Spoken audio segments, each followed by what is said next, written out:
வணக்கம். Welcome to Ammachi's kitchen. இன்றைக்கி நம்ம பார்க்க போகிற ரெசிபி வந்து பீன்ஸ் கொட்டை குழம்பு எப்படி செய்கிறதுன்னு பார்க்கலாம் வாங்க. பீன்ஸ் கொட்டை குழம்பு செய்வதற்கு என்னென்ன பொருள் வேணுங்கிறத காட்டுறேங்க. முதல் இந்த பீன்ஸ் கொட்டை வந்து ஒரு சுண்டு ஊற வச்சு கேரட்டையும் போட்டு ஒன்றா போட்டு வேக வச்சு வச்சுருக்கோம். 6 விசில் விட்டால் போதுங்க. நல்லா ஊறி இருக்குது. நல்லா பாருங்கள், மாவு மாதிரி மசிஞ்சிருக்கு. அடுத்தது எல்லாம் வணக்கிட்டு வறுத்து எண்ணெய் விட்டு வணக்கி அரைக்கணும். அதனால் முதல்ல வந்து தேங்காய் 2 பொட்டுக்கடலை, வரமல்லி வச்சுருக்கோம், மிளகாய் ஒரு 4 வெல்லம் மிளகாய், ஒரு ஏலக்காய், ஒரு 2 கிராம்பு, கொஞ்சோண்டு சோம்பு, ஜீரகம், மிளகு. இது வந்து வெங்காயங்க, இதுவும் வணக்கணும். பூண்டு, இஞ்சி, கொஞ்சம் புளி, கொஞ்சமாக புளி, கருவேப்பிலை, கொத்தமல்லி, தக்காளி 6 தக்காளி நறுக்கி வச்சுருக்கோம். மஞ்சத்தூள், மல்லித்தூள், மிளகாத்தூள், சாம்பார் பொடி, இது கரம் மசாலா தூள். இவ்வளோதாங்க. இதெல்லாம் வணக்கி அரைச்சா 5 நிமிஷத்தில் குழம்பாயிடும். நல்லா சூடி வச்சு கொஞ்சமாக எண்ணெய் விட்டுக்குங்க. முதல்ல வந்து இந்த ஜீரகம், மிளகு,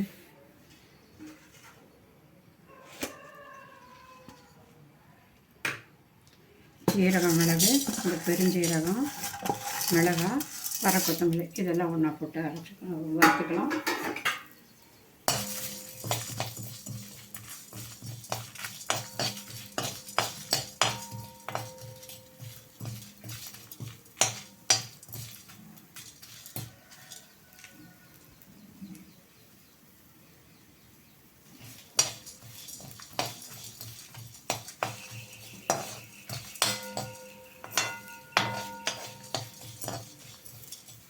நல்லா வறுத்துருச்சுங்க. இந்த டயத்தில் வெங்காயம் போட்டுக்கலாம்.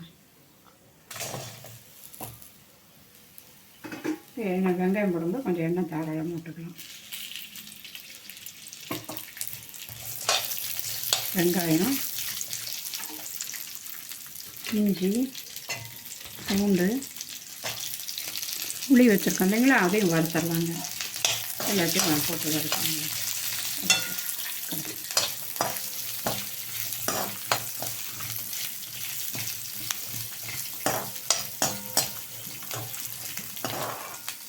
சின்ன வெங்காயம் தாங்க இதுக்கு போடணும். வணக்கிறதுக்கு சின்ன வெங்காயம் போட்டால் தான் நல்லா டேஸ்ட்டாக இருக்கும்.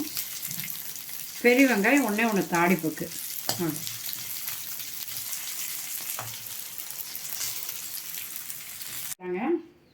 அடுப்பத்தை வச்சுட்டு ஒரு ஆணில் வைக்கணும். நல்லா சூடு ஏறட்டும்.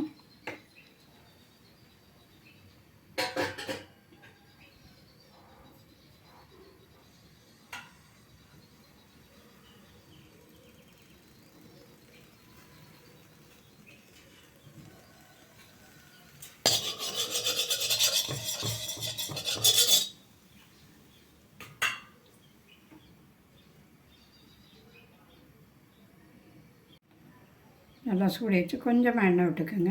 முதல்ல வந்து இந்த ஜீரகம், மிளகு,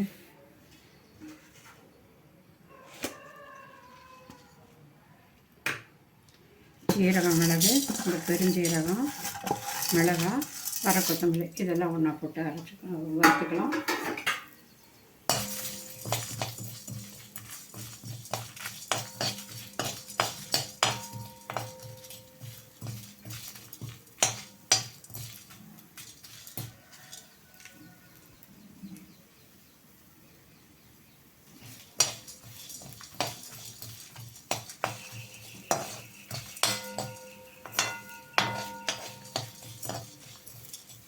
நல்லா வறுத்துருச்சுங்க. இந்த டயத்தில் வெங்காயம் போட்டுக்கலாம். வெங்காயம் போடும்போது கொஞ்சம் எண்ணெய் தாராளமாக போட்டுக்கலாம். வெங்காயம், இஞ்சி, பூண்டு, புளி வச்சுருக்கோம் இல்லைங்களா, அதையும் வறுத்துடலாங்க. எல்லாத்தையும் நான் போட்டு வறுக்கணுங்க.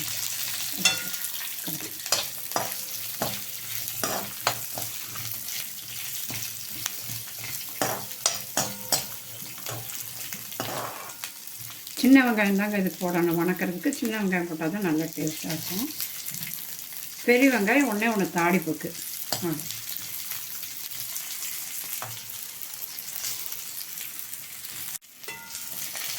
இப்போ வெங்காயம் ஓரளவு நல்லா முக்கால்வாசி வணங்கியிருக்குங்க. இந்த டயத்தில் வந்து 5 தக்காளி நறுக்கி வச்சுருக்கோம், அதையும் போட்டுடலாம்.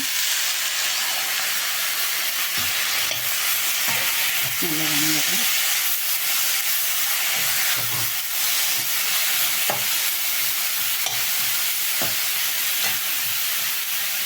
இந்த டயத்தில் உப்பும் போட்டுக்கலாங்க. உப்பு போட்டால் சீக்கிரம் வாங்கி கொடுக்கும்.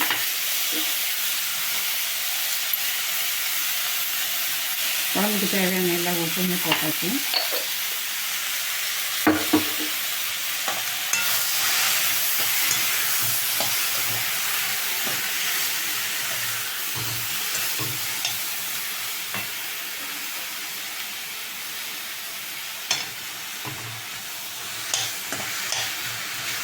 பச்சை கொத்தமல்லி தூளை போடுறோம்.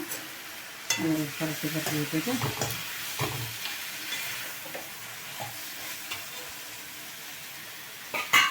இப்போ மல்லித்தூள், மிளகாத்தூள், இது 1.5 ஸ்பூன் மல்லித்தூளுங்க, 1/2 ஸ்பூன் மிளகாத்தூள். ஏன்னா மிளகாய் ஏற்கனவே போட்டிருக்கோம், அதனால் காரம் கம்மியாக போடலாம். இது வந்து சாம்பார் பொடி 2 ஸ்பூன். 1 2. இது கரம் மசாலா தூளுங்க, கொஞ்சமாக போட்டுருக்கோம்.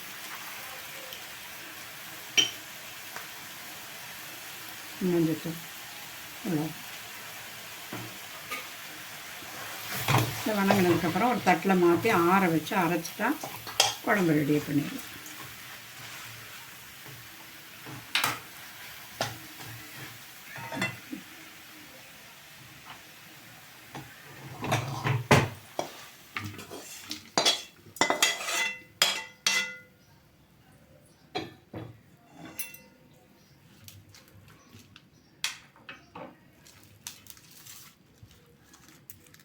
இப்போ எல்லாம் வணக்கி இப்போ பெரிய தட்டில் போட்டு வச்சுருக்கோம். இது ஆறட்டுங்க. ஆற மிக்சியில் போட்டு எப்படி அரைக்கணும், அரைச்சிட்டு அதுக்கப்புறம் எப்படி குழம்பு வைக்கிறதுன்னு காட்டுறேன். இப்போ முதல்ல வணக்கி வச்ச இதெல்லாம் ஆறிடுச்சுங்க. இப்போ எல்லாம் மிக்சியில் போட்டுக்கலாம். தக்காளி, பூண்டு, வெங்காயம், இஞ்சி, கொத்தமல்லி, புளி எல்லாமே ஆறிடுச்சு. போட்டு மிக்சியில் போட்டு அதே டயத்தில் வந்து மறக்காமல் தேங்காய் போட்டுக்கணுங்க. தேங்காயும் 2 பொட்டுக்கடலை. ஏன் தேங்காய் போடலன்னு அதை வணக்கணும்னு அவசியம் இல்லை. பச்சையாக இருந்தால் தான் டேஸ்ட்டாக இருக்கும். பால் நல்லாயிருக்கும், டேஸ்ட்டு கொடுக்கும். அதனால் வணக்கலை, அப்படியே போட்டுக்கலாம்.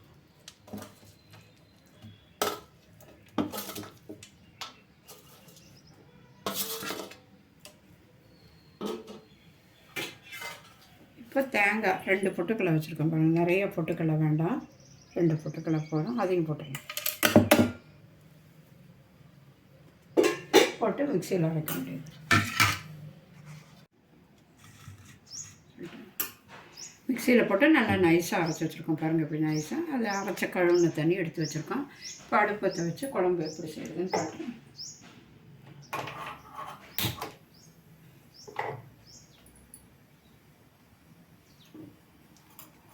இப்போ எண்ணெய் ஊற்றலாங்க.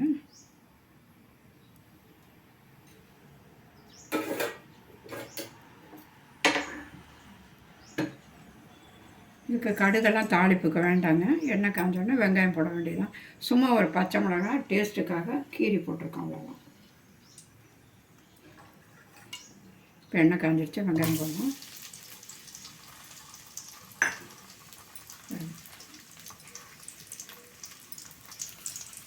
கருவேப்பிலை.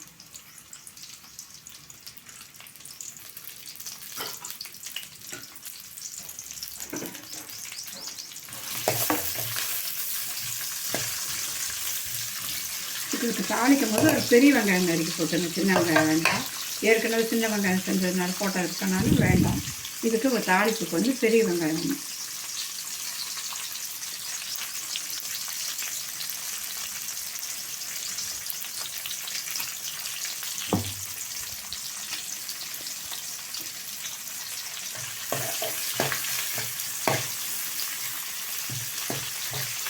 பச்சை மிளகாய் கீரி போடுங்க, முழுசாக போட்டாதீங்க, வெடிக்கும். அதனால் பச்சை மிளகாய் எப்போதும் கீரி போடுறது நல்லது. இப்போ பாருங்கள், வெங்காயம் நல்லா செவந்து வந்திருக்கு. நல்லா சிவப்பாக இருக்கும். இந்த நேரத்தில் இந்த அரைச்சி வச்ச மசாலாவை போட்டுக்கலாம்.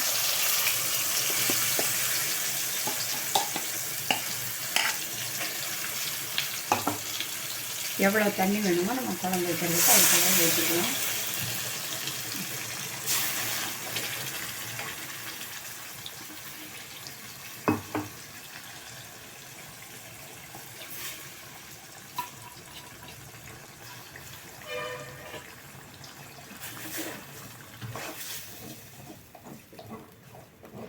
கலக்கிட்டு பார்த்து நல்லா திக்காக இருக்கா எப்படி இருக்குன்னு பார்த்துங்க.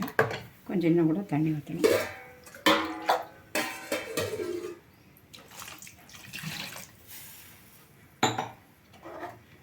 ஒரு 5 நிமிஷம் நல்லா கொதிக்கிட்டுங்க. இந்த பச்சை வாசம்லாம் போட்டோம். நல்லா கொதி வந்துடுச்சு. 4-5 கொதி வந்துருச்சுங்க. இந்த எடுத்து பார்க்கலாம். பார்த்திங்களா, நல்லா கொதி வந்துருச்சு. இந்த டயத்தில் வேக வச்சுருக்கேன் இந்த பீன்ஸ் கொட்டையும் கேரட்டையும் உள்ளே போட்டுருக்கேன். அது ஒரு லேசாக ஒரு சின்ன கொதி வரட்டும். ஏன்னா முதவே பீன்ஸ் கொட்டையெல்லாம் போட்டால் குழஞ்சி போயிடும். அதனால கடைசியில் போடணும். புதினா தலை வேணும் விருப்பம் வரணும், கிள்ளி போடம் தான் போட்டுக்கலாம்.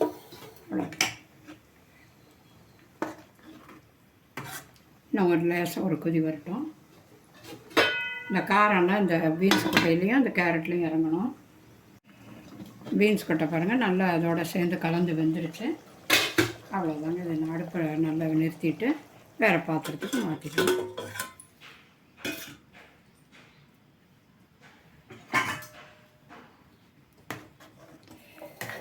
இந்த குழம்பு வந்து சாப்பாட்டுக்கு சாப்பாட்டுக்கு சப்பாத்தி, தோசை, இட்லி எல்லாம் நல்லா இருக்குங்க. கறி குழம்போட ரொம்ப டேஸ்ட்டாக இருக்கும். கறி சாப்பிட்றவங்களோட இது ரொம்ப நல்லா டேஸ்ட்டாக இருக்கும். பாருங்கள்.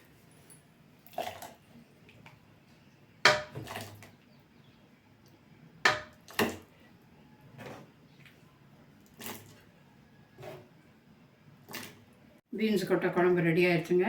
இது பெரிய ஃபேமிலிக்கு 3 வேளைக்கு வச்சு சாப்பிட்லாம். ரசம் கூட வச்சுக்கிட்டு மோர் வச்சுட்டு ரொம்ப நல்லாயிருக்கும். டேஸ்ட்டாக இருக்கும். சாப்பிட்டு பாருங்கள். சாப்பிட்டு பார்த்துட்டு எப்படி இருக்குங்கிறத சொல்லுங்கள். சப்ஸ்கிரைப் பண்ணுங்கள். நன்றி, வணக்கம்.